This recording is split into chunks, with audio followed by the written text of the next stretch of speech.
Hello दोस्तों, atrial fibrillation heart के current की प्रॉब्लम्स यानी रिदम की प्रॉब्लम्स में सबसे ज्यादा कॉमन और शायद सबसे ज्यादा डेंजरस प्रॉब्लम है। आज हम एक स्पेसिफिक इशू पर बात करेंगे कि इसको जल्दी डायग्नोज करना या जल्दी पहचानना क्यों जरूरी है, जल्दी डिटेक्ट करना क्यों जरूरी है, इसकी क्या प्रैक्टिकल इंपॉर्टेंस है, क्यों ये बीमारी को अगर हम मिस कर देते हैं या लेट डायग्नोज करते हैं तो अक्सर ये बहुत मुश्किल हो जाता है और बाद में इसको मैनेज करना बड़ा मुश्किल हो सकता है। आज इस स्पेसिफिक एस्पेक्ट पर हम बात करेंगे। आज का टॉपिक है diagnosis and detection of atrial fibrillation, why is it important. Topic पर जाने से पहले जो लोग हमारे चैनल पर नए हैं उन्हें रिक्वेस्ट करूंगा कि चैनल को सब्सक्राइब करें, वीडियोस को लाइक करें, शेयर करें, फॉलो करें, कमेंट करें, पूरा देखें। टॉपिक इंपॉर्टेंट है, इन तक देखिएगा। चलिए शुरू करते हैं important video.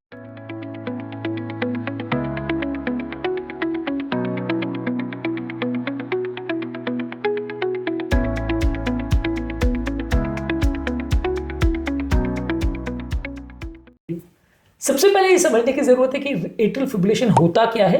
Atrial fibrillation heart के करंट का प्रॉब्लम है जिसमें हार्ट के जो अपर चेंबर्स है जिन्हें हम एट्रिया बोलते हैं वो प्रॉपर कॉन्ट्रैक्ट करने के बदले सिर्फ वाइब्रेट करते हैं। एक तरह से वो उसमें कंटिन्यूस करंट आने की वजह से वो हर बीट के साथ जब ब्लड को पुश करना चाहिए, कॉन्ट्रैक्ट करना चाहिए, ब्लड को धक्का देना चाहिए, वो नहीं कर पाते, सिर्फ वो वाइब्रेट ही करते रह जाते हैं, जिसकी वजह से ब्लड पुश नहीं हो पाता, ब्लड इकट्ठा हो जाता है और ब्लड का ये स्टैग्नेशन जो है ये वहां पे खून का थक्का बनाता है, जिसकी वजह से इस तरह के पेशेंट्स को लकवा होने का चांस कई गुना बढ़ जाता है। एट्रियल फिब्रिलेशन वाले पेशेंट्स में काफी कॉमन है कि इस तरह के पेशेंट्स को लकवा होने का चांस लगभग नॉर्मल व्यक्ति से 5 गुना ज्यादा होता है, क्योंकि इस तरह के पेशेंट्स में जहां पर एट्रिया सिर्फ वाइब्रेट करता है वहां पर ब्लड और उसका कचरा इकट्ठा हो जाता है। ये वैसे ही है जैसे अगर नदी का या नाली का पानी अगर कहीं शिथिल हो जाए या रुक जाए तो सारा कचरा बैठ जाता है। जब पानी का बहाव तेज होता है तो वो छोटे या बहुत बड़ी बड़ी चीजों को भी बहा के ले जाता है। बाढ़ के टाइम अक्सर आप देखते हैं कि पानी का जब बहाव तेज होता है तो पूरे घर भी बहा के ले जाता है, बड़े बड़े पेड़ और जंगलों को बहा के ले जाता है।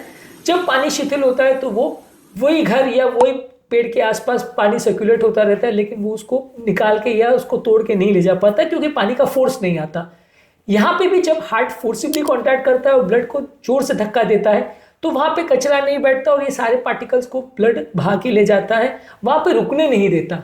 लेकिन एट्रियल फिब्रिलेशन में क्योंकि वहां पे ब्लड का बहाव स्लो हो जाता है, हार्ट वाइब्रेट करने लगता है, इसलिए सारा कचरा बैठ जाता है और वो वाइब्रेशन की वजह से ये क्लॉट्स जो बनते हैं वो कहीं पे भी जा सकते हैं। सबसे कॉमन है इसमें एक क्लॉट का ब्रेन में जाना। ऐसा होने का कारण ये है कि ब्रेन की जो नली है वो हार्ट से निकलने वाली सबसे पहली नलियों में से एक है। काफी ज्यादा चांसेस है कि ये ब्लड का जो फोर्स है वो सारे क्लॉट्स को ले जाके या क्लॉट्स में कुछ सिग्निफिकेंट हिस्सा को ले जाकर ब्रेन में जमा कर देता है, जिससे ब्रेन की नली चोक हो जाती है और वहां का ब्लड सप्लाई बंद हो जाता है, पेशेंट को लकवा आ जाता है। तो यदि हम एट्रियल फिब्रिलेशन को डिटेक्ट नहीं करते हैं, मिस कर देते हैं, तो लकवा होने का चांस कई गुना बढ़ जाता है। अक्सर पेशेंट्स हमारे पास तब आते हैं जब लकवा ऑलरेडी हो चुका होता है, यानी कि एट्रियल फिब्रिलेशन अपना नुकसान कर चुका होता है या एटलीस्ट पहली बार लकवा हो चुका होता है। तो ये एक इंपॉर्टेंट इशू है कि एट्रियल फिब्रिलेशन को यदि हम मिस कर देते हैं तो फाइनली पेशेंट हमारे पास तब आता है जब लकवा हो चुका होता है। और जैसा कि आप जानते हैं कि लकवे के पेशेंट में बहुत ज़्यादा इसका कुछ इलाज नहीं है। एक बार लकवा अगर हो गया तो ज़्यादातर हम कुछ खास नहीं कर पाते हैं।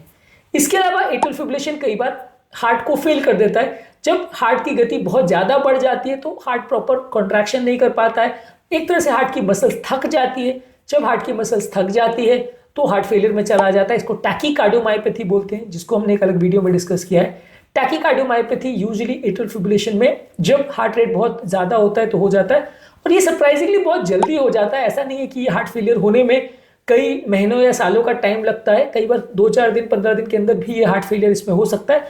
और बेस्ट बात ये कि ठीक भी उतनी जल्दी हो जाता है। जैसे हम हृदय की गति को कंट्रोल करते हैं और एट्रियल फिब्रिलेशन को नॉर्मलाइज करते हैं, ये जल्दी ठीक भी हो जाता है। पर यदि हम इसको मिस आउट कर देते तो अक्सर पेशेंट हमारे पास ऐसी हालत में आता है कि हार्ट पूरी तरह फेल हो चुका होता है और ऐसे लोगों की जान बचाना अक्सर कई बार मुश्किल भी हो जाता है। इसके अलावा यदि हम एट्रियल फिब्रिलेशन को जल्दी डिटेक्ट करते हैं तो पेशेंट की क्वालिटी ऑफ लाइफ को हम इंप्रूवाइज कर सकते हैं, उसके प्रॉब्लम्स और सिम्टम्स को कम कर सकते हैं।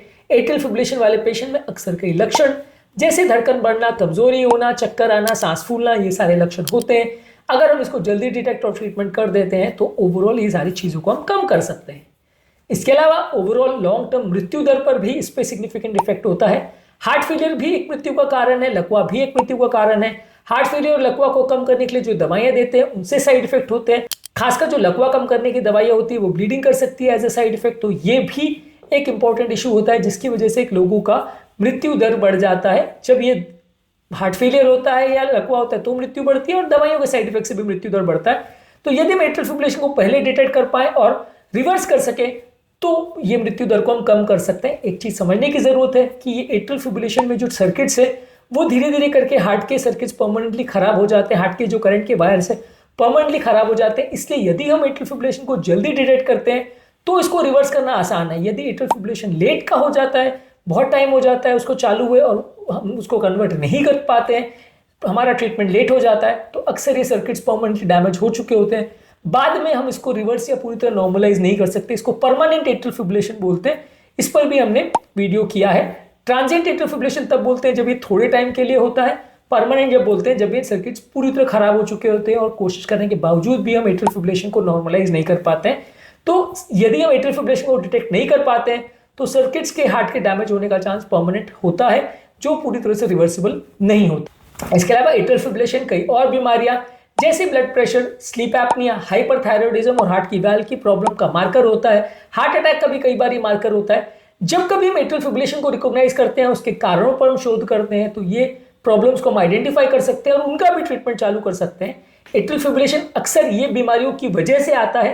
जब एट्रियल फिब्रिलेशन की हम ट्रीटमेंट करते हैं या उसकी जांच करते हैं तो ये बीमारियां पकड़ में आती है, इनका भी साथ में ट्रीटमेंट करते हैं तो मृत्यु दर में और फायदा होता है। ये एक और एक्स्ट्रा एडवांटेज है इस बीमारी को जल्दी आइडेंटिफाई करने का या जल्दी डायग्नोज करने का। एट्रियल फिब्रिलेशन के साथ एक चीज बहुत इंपॉर्टेंट है कि बहुत सारे एट्रियल फिब्रिलेशन के पेशेंट्स को कोई लक्षण, कोई सिम्टम्स बिल्कुल ना हो, ऐसा हो सकता है। और ऐसे पेशेंट का जब हम इवैल्यूएशन करते हैं या ईसीजी करते हैं तब पहली बार कई बार पकड़ में आता है ईसीजी को में कि ऐसे व्यक्ति को एट्रियल फिब्रिलेशन है।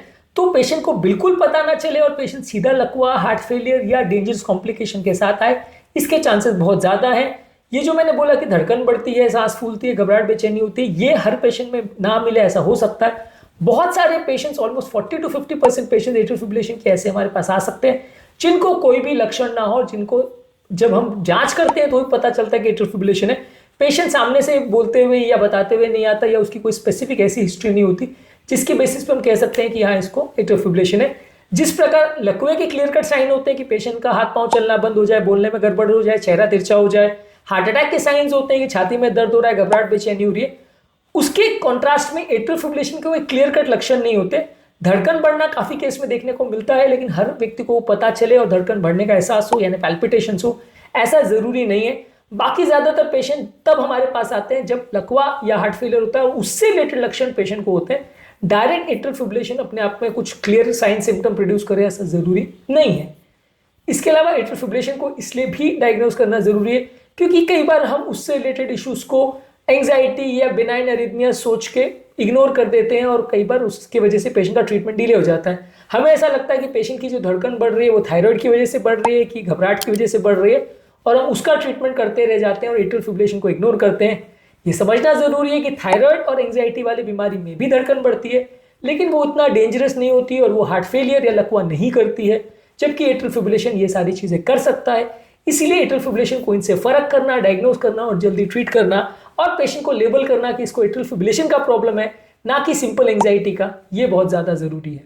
यदि सही टाइम पर एट्रियल फिब्रिलेशन को हम डायग्नोज करते हैं या डिटेक्ट करते हैं तो एट्रियल फिब्रिलेशन के हिसाब से सारा खून पतला करने की दवाइयों के स्ट्रैटेजीज, सारे ट्रीटमेंट स्ट्रैटेजीज और गति को कंट्रोल करना, रिदम कंट्रोल करना, एंटीकोएगुलेशन कैसे मैनेज करना, ये सारी चीजों को मैनेज सही समय पर सही तरह से कर सकते हैं।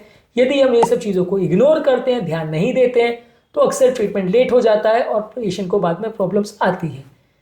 इसके अलावा इसके पब्लिक हेल्थ इंप्लीकेशंस भी हैं क्योंकि जैसे जैसे व्यक्ति की उम्र बढ़ते जाती है एट्रियल फिब्रिलेशन का चांस बढ़ते जाता है और एट्रियल फिब्रिलेशन कई लोगों में जल्दी मृत्यु का कारण बनता है।